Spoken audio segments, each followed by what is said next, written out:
The Research Collaborative on Student-Centered Learning is a group who are coming together to develop the evidence base on student-centered learning. It was designed to bring policymakers, educators, other practitioners, other partners together to think about the research in new and different ways. We would like to help define the field of student-centered learning and get implementation to a level where we can scale it. We want more people to know about what's possible. We want more people to be studying it, to expand what we know about it, to be able to catalyze what's happening in it so that we can share it with people and say, we know that this works, here's how it's done. We want our most underserved kids in schools from traditional methods to have a much better success rate, much higher level of college and career readiness than they had before as a result of student-centered learning. We're starting to think about how to build a research base that can be actually used in the classroom. There's only so much you can do as a practitioner by yourself.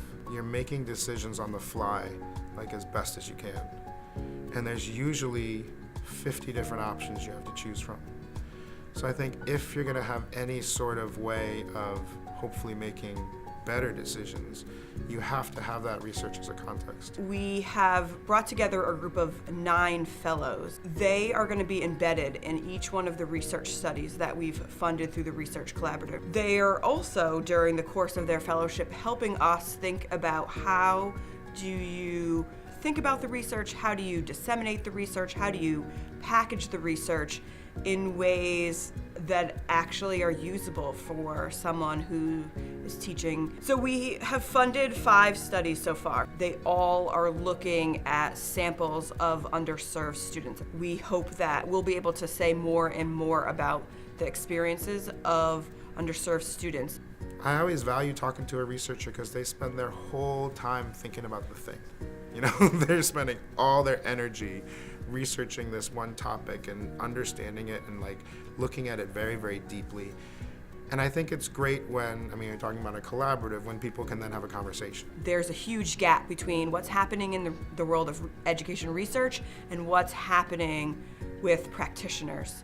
And I hope that with the Research Collaborative, we're going to be able to break down those barriers and put both of those groups at equal footing so that the research is more meaningful to the practice and that practitioners are able to see themselves in those research studies and actually use the research to help improve their practice. The relationship between research policy and practice is essential. We don't come to the table as researchers thinking that we know it all. We know that we have much more to gain by engaging practitioners and policymakers in on the conversation. In particular, because we have the perspectives of the practitioners involved in the studies themselves, that whatever gets produced out of the study will already be more relevant to the field.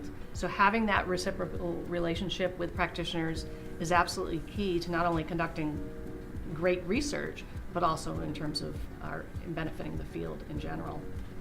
We're, essentially a network of people who care about the same issues. As researchers, we don't want to be the only ones that are making meaning out of the data that comes out of the study. My hope for the future of the collaborative is that we're able to bring in a growing number of interested partners that share our vision and interests in this area.